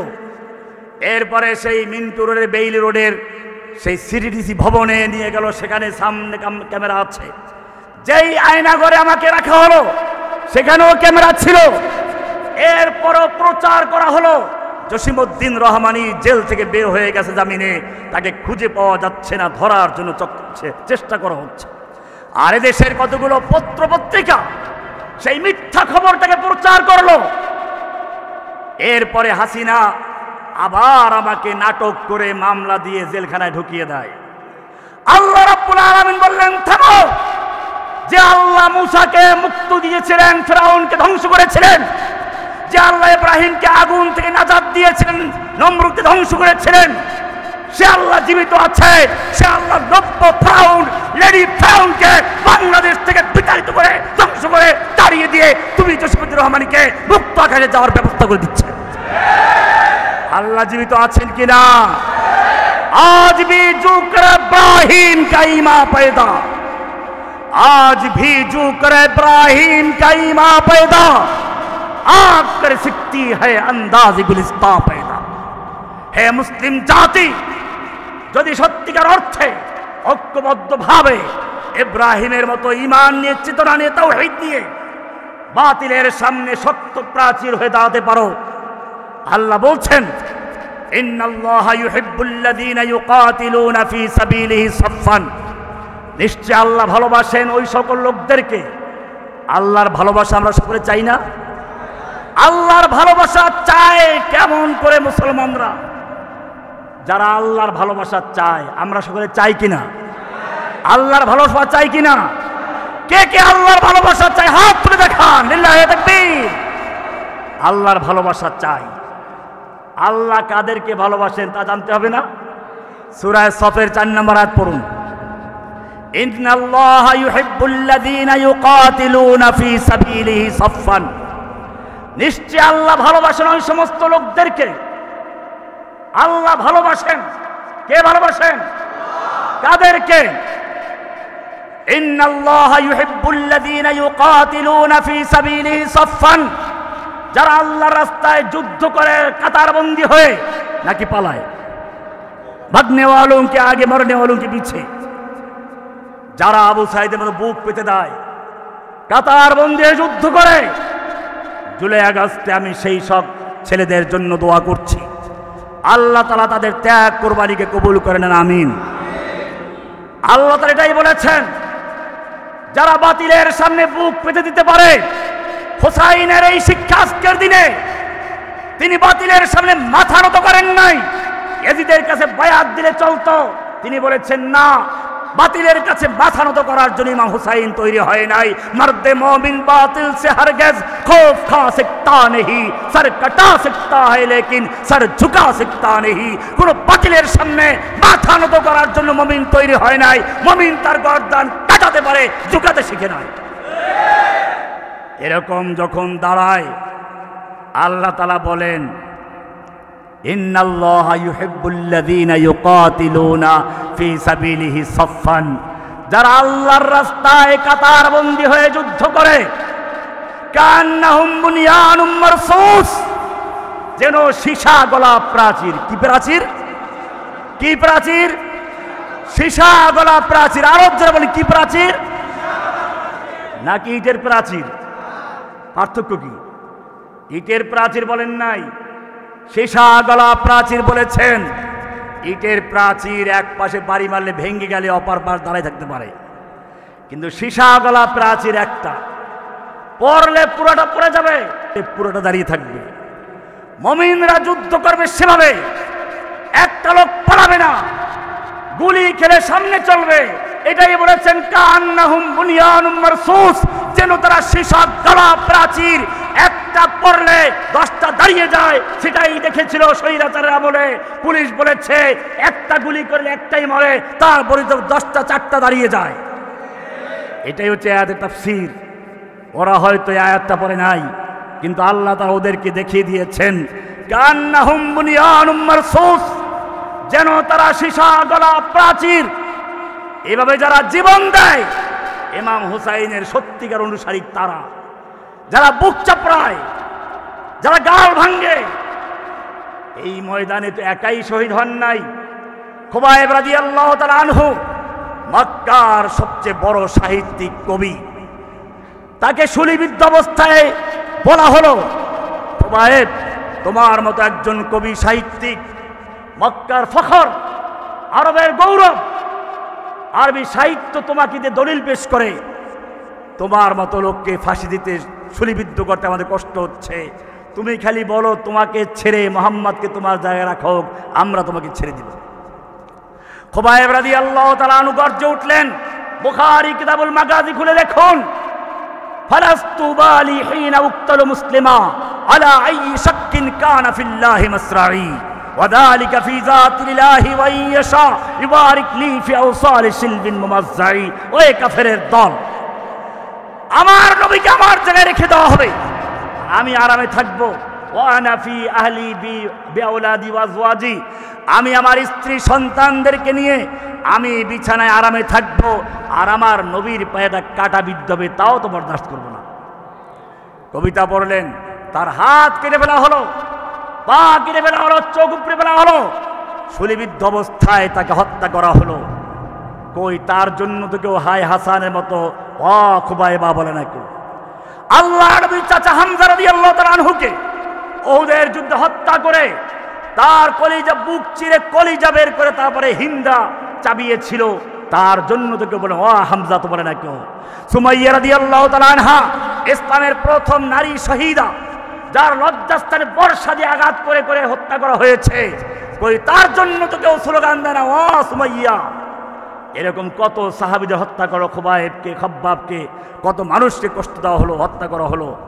বোঝা গেল এইখানে যারা হোসেনা করে এরা মূলত হুসাইনকে হত্যা করেছিল, এরাই হুসাইনকে হত্যার জন্য দাওয়াত দিয়েছিল।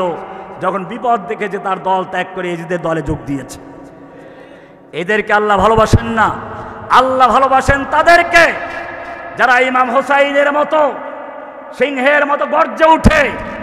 আল্লাহ তাআলা বলছেন, ওয়ালা তাহিনু ওয়ালা তাকুলু লিমান ইউকতালু ফী সাবিলিল্লাহি আমওয়াত, যারা আল্লাহর রাস্তায় জীবন দেয়, শহীদ হয়ে যায়, তোমরা তাই মৃত্যু বলো না। বাল আহইয়াউ ওয়ালাকিন লা তাশউরুন, বরং তারা জীবিত, তোমরা তা টের পাচ্ছ না। আবু সাঈদ মরেছে, ইমাম হোসাইন মরেছে, তারা মরে নাই। ইমাম হোসাইন অমর হয়েছে, ইয়াজিদ ধ্বংস হয়েছে। আবু সাঈদ মরে নাই, আবু সাঈদ বেঁচে আছে দেশের লক্ষ লক্ষ জনতার বুকের মাঝে। হাসিনা ধ্বংস হয়েছে।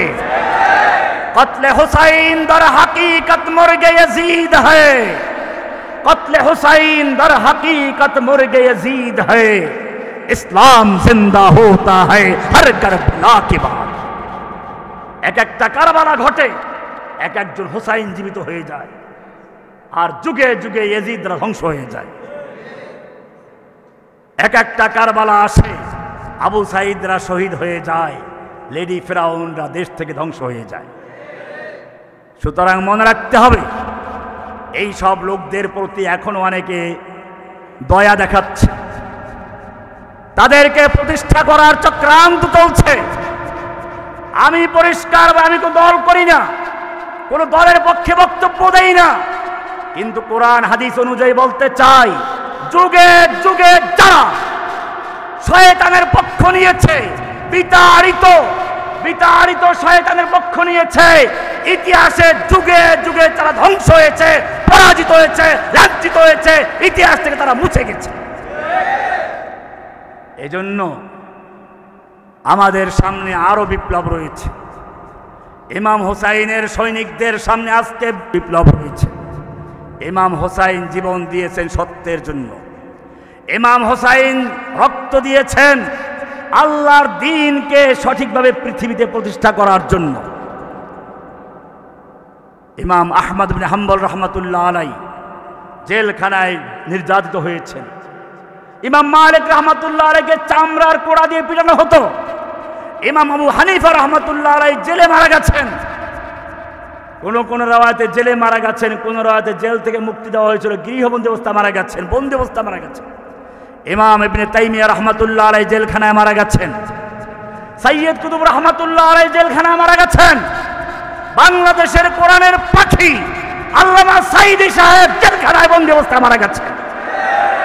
আমার ছোট ভাই আবুল বাশারকে গুম করা হয়েছিল, নিষ্পাপ নিরীহ একটা যুবক, তাকে নির্যাতন করে করে বন্দী করা অবস্থায় মারে ফেলা হয়েছে। এই জালেমের পক্ষ যারা নিবে, এই জালিমদেরকে যারা প্রতিষ্ঠা করার জন্য ষড়যন্ত্র করবে, চক্রান্ত করবে, তাদের মনে রাখতে হবে, পাহাড়ের সঙ্গে মাথা দিয়ে ধাক্কা দিলে পাহাড় ভাঙ্গে না, মাথা ভেঙে চুরমার হয়ে যায়। জালিমের পক্ষ যারা যুগে যুগে নিয়েছে, আল্লাহর গজবে যারা পড়েছে, তাদের পক্ষ যারা যুগে যুগে নিয়ে তারা ইতিহাস থেকে মুছে গেছে। ইতিহাস তাদেরকে স্মরণ করে নাই। যুগে যুগে ইয়াজিদরা ধ্বংস হয়েছে, হোসাইনরা জীবিত রয়েছে, মুসা জীবিত রয়েছে, ফেরাউন ধ্বংস হয়েছে। ইব্রাহিম জীবিত আছে, নমরুদ ধ্বংস হয়েছে, আবু সাইদ জীবিত আছে, দেশের লক্ষ লক্ষ কোটি মানুষের অন্তরে লেডি ফেরাউন ধ্বংস হয়েছে। এই ধ্বংস পচা লাশকে যারা ডাস্টবিন থেকে তুলে এনে আবার দাঁড় করাতে চায়, জেনে রাখবেন এদেশের জনগণ ওই পচা লাশকে যেরকম ভাবে ডাস্টবিনে ফেলে দিয়েছে, যারা তাদেরকে তুলে আনতে যাবে তাদেরকেও জনগণ ডাস্টবিনে ফেলে দিবে ইনশাআল্লাহ। ইমাম হুসাইনের শাহাদাত আজকের মূল বিষয় নয়, কিন্তু মনে রাখতে হবে এই দিনের ইতিহাসের সঙ্গে যুক্ত হয়ে আছে ইমাম হুসাইনের নাম। এই দিনের সঙ্গে যুক্ত হয়ে আছে সত্য মিথ্যার লড়াইয়ে সত্যের জন্য জীবন দেওয়ার ইতিহাস। যারা যুগে যুগে জীবন দিয়েছে আল্লাহ তাদের সাহায্য করেছে।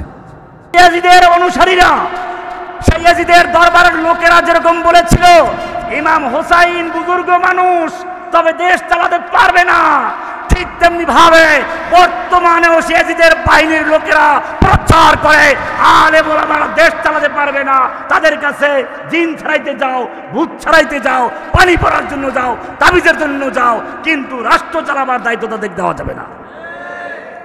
ধন্যবাদ জানাই বাইতুল মোকাররম জাতীয় মসজিদের খতিব জাতীয় ইমামকে, তিনি এইটা বুঝতে পেরেছেন, জাতির সামনে তুলে ধরেছেন ইয়াজিদের বাহিনী সেকালে যেরকম ভাবে ইমাম হুসাইনকে বুজুর্গ বলে মূলত রাষ্ট্র পরিচালনা অযোগ্য বলে তুচ্ছ তাচ্ছিল্য করেছে, তারা এখনো এই ময়দানে ঘুরঘুর করছে। এখনো যারা আলেম ওলামাদেরকে রাষ্ট্র চালাবার যোগ্য মনে করে না, বরং তাদেরকে মনে করে মসজিদে ইমামতি করবে, জিনবুত ছাড়াবে, ঝাড়ফুঁক করবে, তাবিজ কবজ লিখবে, আর মানুষ মরলে পরে খতম করবে, আর 3 দিন আর 40 মিলাদে গিয়ে একটা মোনাজাত দিয়ে জান্নাতে পৌঁছে দিবে, এইটা যারা মনে করে, মনে রাখতে তারাই হচ্ছে সেই ইয়াজিদের 90 অনুসারী, 90 ইয়াজিদের 90 অনুসারী, 90 ইয়াজিদের 90 মুরিদ। এই লোকদের কবল থেকে দিন ইসলামকে মুক্ত করতে হবে। মনে রাখতে হবে এই কোরআন দিয়ে সাহাবায়ে কেরাম রাষ্ট্র পরিচালনা করেছেন, এই কোরআন দিয়ে আল্লাহর নবী রাষ্ট্র চালিয়েছেন, এই কোরআন দিয়ে আবু বকর রাষ্ট্র পরিচালনা করেছেন, এই কোরআন দিয়ে ওমর রাষ্ট্র পরিচালনা করেছেন। যারা কিয়ামত পর্যন্ত কোরআনকে মানবে তারা কোরআন ছাড়া অন্য কোনো সংবিধানের সামনে মাথা নত করতে পারে না। কোরআন পরিষ্কার বলে দিয়েছে, সূরা নিসা 59 নম্বর আয়াত আল্লাহ বলছেন, আলাম তারা ইলাল্লাযীনা ইয়াজউমুনা আন্নাহুম আমানু বিমা উনজিলা ইলাইকা ওয়া মা উনজিলা মিন ক্বাবলিক। হে নবী, আপনি কি ওই সমস্ত লোকদেরকে দেখেন নেই যারা দাবি করে তারা ঈমান এনেছে আপনার প্রতি নাযিলকৃত কিতাবের উপরে, ঈমান এনেছে আপনার পূর্বে যত আসমানি কিতাব সবগুলোর উপরে, কিন্তু যখন বলা হয় কোরআনের বিচার মানো, বিচার দিয়ে আদালত কোরআন দিয়ে চালাও, আল্লাহ বলছেন ইউরিদুনা ইয়াতাহাকামু ইলাত তাগুত, কিন্তু যখন বিচার ফয়সালার প্রসঙ্গ আসে, শাসন ব্যবস্থার প্রসঙ্গ আছে, তখন তারা আদালতে কোরআনের বিচার মানতে চায় না, সংসদে কোরআনের আইন চায় না, বঙ্গভবনে, গণভবনে, ব্যাংকে, আদালতে কোরআনের রাজ তারা কায়েম করতে চায় না। ওয়াকাদ উমিরু আন ইয়াকফুরু বিহি, তাদেরকে বলা হয়েছিল মানব রচিত সংবিধানকে বাতিল করে দিয়ে আল্লাহর আইনের কাছে ফিরে আসা। ওয়া ইউরিদুশ শাইতানু আন ইউদিল্লাহুম দালালাম বাঈদা। এরপরে আল্লাহ বলছেন ওয়াইদা কিলা লাহুম তাআলাউ ইলা মা আনজালাল্লাহু ওয়া ইলার রাসূল, যখন এই লোকগুলোকে বলা আসো কোরআনের দিকে, ওয়া ইলার রাসূল, রাসূলের সুন্নাহর দিকে, কোরআন এবং সুন্নাহ দিয়ে রাষ্ট্র পরিচালনা করি, কোরআন সুন্নাহ দিয়ে আদালত চালাই, কোরআন সুন্নাহ দিয়ে সংসদ চালাই, কোরআন সুন্নাহ দিয়ে ব্যাংক চলবে, আদালত চলবে, সংসদ চলবে, যখন এই কথা বলা হয় তখন কি করে? রাইতাল মুনাফিকিনা ইয়াসুদ্দুনা আনকা সুদুদা, এই ভিআইপি মুনাফিকগুলোকে দেখবেন আস্তে তারা ঘাড় ফিরে ওখান থেকে চলে যায়। এটা কি আমার নিজের বানানো না করে নেয় আয়াত? সূরা নিসার 60-59 নাম্বার আয়াত পড়ুন, না পাইলে জসিমুদ্দুর রহমানিকে ধরুন, যদি পেয়ে যান তাহলে মনে রাখবেন যদি আপনি কোরআনের শাসন ব্যবস্থার দিকে আহ্বান করার পরেও ঘাড় ফিরে অন্যদিকে চলে যান। কোরআনের ভাষায়, আল্লাহর ভাষায় আপনাকে আল্লাহ তাআলা একটা নাম দিয়েছেন, রাআইতাল মুনাফিকিনা ইয়াসুদ্দুনা আনকা সুদুদা। আপনি মুনাফিকগুলোকে দেখবেন আস্তে ঘাটটা ফিরে অন্যদিকে চলে গেছে। কি বলেছেন? কি বলেছেন? কে বলেছেন? মুনাফিক কে বলেছেন? না রহমানি বলেছে? মুনাফিকের লক্ষণ আপনার হাদিসে আরো পড়েছেন, আয়াতুল মুনাফিকি সালাসুন, এটা আপনারা জানেন। মুনাফিকের লক্ষণ তিনটা, ইযা হাদ্দাসা কাযাবা, কথা বললে মিথ্যা বলে, ওয়া ইযা ওয়াদা খিলাফা, ওয়াদা খেলাফ করলে, ওয়াদা করলে খেলাফ করে, ওয়া ইযা তুমিনা খানা, আমানত রাখলে খেয়ানত করে। কয়টা হলো? আর এক হাদিস, আরবাউন মান কুন্না ফীহি কানা মুনাফিকান খালিসান। চারটা বৈশিষ্ট্য যদি কারোর মধ্যে থাকে, সে খালেস মুনাফিক, পিওর মুনাফিক। ওই তিনটা তো আছেই, ওর সঙ্গে আর একটা যুক্ত আছে, ওয়াইদা খাসামা ফাজারা, যখন সে তর্ক করে, ঝগড়া লাগে কারোর সাথে, অশ্লীল গালিগালাজ করে। দেখবেন মুনাফিকরা কি করে, কিছু লোক আছে গালিগালাজ, ঝগড়া লাগলো, তর্ক লাগলো, অশ্লীল গালিগালাজ করা শুরু করে দেয়। এটা মুনাফিকের লক্ষণ। কিন্তু এই মুনাফিক হচ্ছে ওই যে রাস্তার মুনাফিক, গ্রামের গরিব গোরাব মুনাফিক। এটা আল্লাহ রসুল বলেছেন মুনাফিকের লক্ষণ। এই লক্ষণ পাওয়া গেলেই মুনাফিক হওয়া জরুরি না। আমি এটা এভাবে বলি, ধরুন আপনার শালা সৌদি আরব চাকরি করে, 10-12 বছর থাকে সেখানে, বাড়িতে আসে নাই। আপনার ছেলের বয়স 10-12 বছর, আপনার শালাকে সে কখনো দেখে নাই। আপনার হাত ধরে এয়ারপোর্ট গেছে, আর বাচ্চার প্রশ্ন শেষ হয় না, আব্বু তোমার শালা দেখতে কেমন, আমার মামা দেখতে কেমন? বাপে বিরক্ত বলে, আরে তোর বাপের শালা দেখতে কালা। কি বলল? ওর বাপের শালা দেখতে কি? এখন ওই বাচ্চা এয়ারপোর্ট থেকে যাকে দেখে কালা, হাফসি হোক যাই হোক, দৌড় দিয়ে ধরে, তু মেরে বাপ কা শালা হয় কেউ কিন্তু কালা হয়, তুমি আমার বাপের শালা, তুমি যে কালা। এটা কি ঠিক আছে? শালা হইতে হলে কি হইতে হবে? কালা হইতে হবে। কালা হইলেই কি জানা, কি বললাম? ওর বাপের শালা হইতে হলে কি হইতে হবে? কিন্তু কালা হইলেই কি না, আলামত পাওয়া গেলেই জিয়া আলামত জরুরি নয়। হ্যাঁ, জিয়া আলামতের জন্য আলামত জরুরি। কাজী মুনাফিকের লক্ষণ বলা হচ্ছে আলামত। আলামতগুলো পাওয়া গেলেই আপনি মুনাফিক বলতে পারেন না। হ্যাঁ, মুনাফিকের মধ্যে লক্ষণগুলো থাকবে। কিন্তু এখানে মুনাফিক বলেছেন কে? কি সুন্দর করে বলেছেন, ওয়াইযা কিলা লাহুম তাআলাউ ইলা মা আনজালাল্লাহু ওয়া ইলার রাসূল। যখন এই লোকগুলো 5 ওয়াক্ত নামাজ বি পড়ে, রোজা বি রাখে, হজ বি করে, ইমাম হোসাইনের শাহাদাতের জন্য চোখে পানি বি ঝরায়, কিন্তু যখন বলা হয় ওয়াইযা কিলা লাহুম তাআলাউ ইলা মা আনজালাল্লাহ, যখন এই লোকগুলোকে বলা হয় আসো আল্লাহর কিতাবের দিকে চলে আসো, আল্লাহর কিতাব দিয়ে আদালত চালাই, আল্লাহর কিতাব দিয়ে সংসদ চালাই, আল্লাহর কিতাব দিয়ে বঙ্গভবন চালাই, গণভবন চালাই, ব্যাংক চালাই, আদালত চালাই, তো বলে কি, রাআইতাল মুনাফিকিনা ইয়াসুদ্দুনা আনকা সুদুদা। আপনি এই মুনাফিকগুলোকে দেখবেন আস্তে করে তারা ঘাড়টা ফিরে ওখান থেকে চলে গেছে। এইবারে সামনে গিয়ে আল্লাহ রাব্বুল আলামিন সূরা নিসার 65 নম্বরে বলছেন, ফালা ওয়া রাব্বিকা লা ইউমিনুনা হাত্তা ইউহাক্কিমুকা ফীমা শাজারা বাইনাহুম। না, ওরা যতই নিজেদেরকে ইমানদার দাবি করুক না কেন, 5 ওয়াক্ত নামাজ পড়ুক না কেন, রমজান মাসে ইফতারি কিনে ঘর ভরে ফেলুক না কেন, আর তাহাজ্জুদে গিয়ে সেজদায় পড়ে যদি কপালে দাগ পড়ে যায়, ফালা ওয়া রাব্বিকা লা ইউমিনুন, আপনার রবের কসম ওরা মুমিন নয়, হাত্তা ইউহাক্কিমুকা ফীমা শাজারা বাইনাহুম, যতক্ষণ পর্যন্ত তাদের পারস্পরিক মামলা মোকদ্দমার ক্ষেত্রে, বিচার ফয়সালার ক্ষেত্রে আপনার আদালতে বিচার না নিয়ে আসবে, কোরআন সুন্নাহর বিচার না মানবে, সুম্মা লা ইয়াজিদু ফি আনফুসিহিম হারাজাম মিম্মা কাদাইতা, অতঃপর তাদের মনের মধ্যে কোনো খুঁতখুঁতি থাকবে না, সংশয় থাকবে না, ওয়ায়ুসাল্লিমু তাসলিমা, সম্পূর্ণভাবে আল্লাহর আইনের কাছে আত্মসমর্পণ না করা পর্যন্ত সে মুমিন হতে পারে না। সুতরাং আজকের এই বিশেষ আলোচনায়, বিশেষ দিবসে আমাদের যদি কোনো কিছু শিক্ষা থাকে, অনুসরণ থাকে, তাহলে সেই কবির সঙ্গে মিলিয়ে বলতে হয়, ত্যাগ চাই মরসিয়া ক্রন্দন চাই না।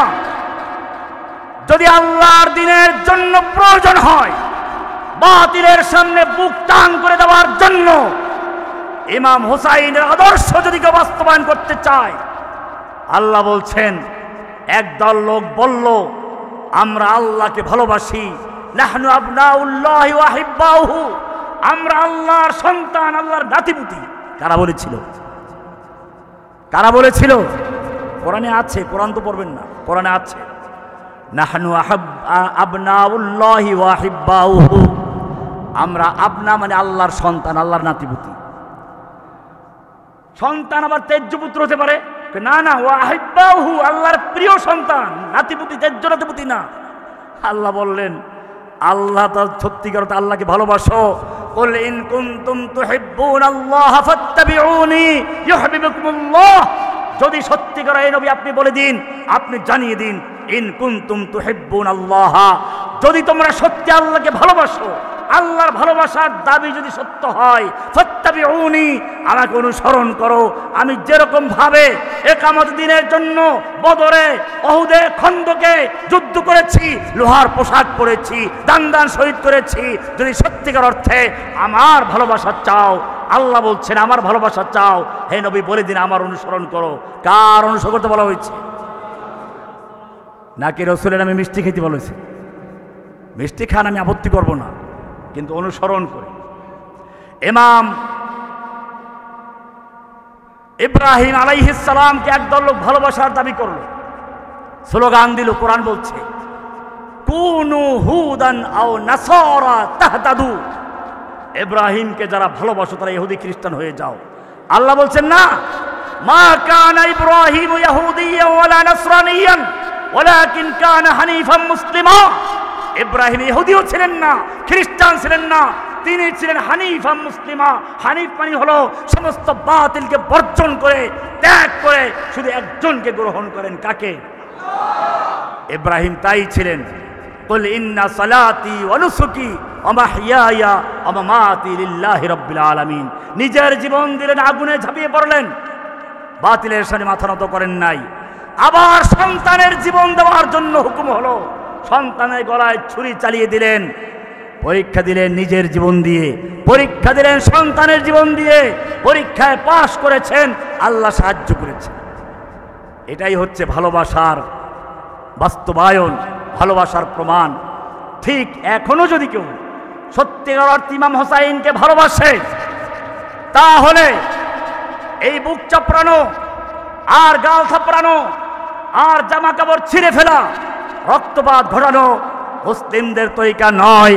আল্লাহর রাসূল সাল্লাল্লাহু আলাইহি ওয়াসাল্লাম বলেছেন, লাইসা মিন্না মান দারাবাল হুদুদ ওয়া শাক্কাল জুয়ুব ওয়া দাবি দাওয়াল জাহিলিয়া, যে ব্যক্তি গাল চাপড়ায়, বুক থাপড়ায়, জামা কাপড় ছিঁড়ে ফেলে, লাইসা মিন্না, সে যতই দাবি করুক ও হোসেনা, হায় হাসান, হায় হোসেন, যতই গাল চাপড়াক, সে ইহুদি হতে পারে, খ্রিস্টান হতে পারে, হিন্দু হতে পারে, বৌদ্ধ হতে পারে, নাস্তিক মুরতাদ হতে পারে, সে মুমিন হতে পারে না।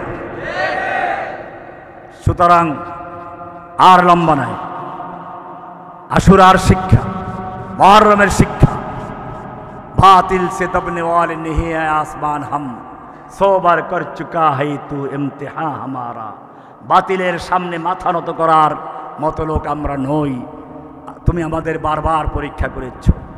हर सिमत मचलती किरणों ने अफसून शबे गम तोड़ दिया, हर सिमत मचलती किरणों ने अफसून शबे गम तोड़ दिया, अब जाग उठे हैं देवाने दुनिया को जगा कर दम लेंगे।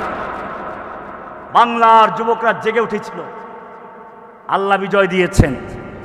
এবারে তোমাদেরকে আরেকবার জাগতে হবে, কোরআনের রাজ কায়েম করার জন্য প্রয়োজন আবু সাইদের মতো বুক টান করে বুলেটের সামনে দাঁড়াতে হবে। কে কে তৈরি আছো? सबक पर फिर सदाकत का, अदालत का, शजाअत का, लिया जाएगा काम तुझसे दुनिया के इमामत का। आखिर दावाना अनिल हम्दुलिल्लाहि रब्बिल आलमीन। দোয়া করুন, আর কোন কাজ আছে? শেষ। দোয়া করে জানতে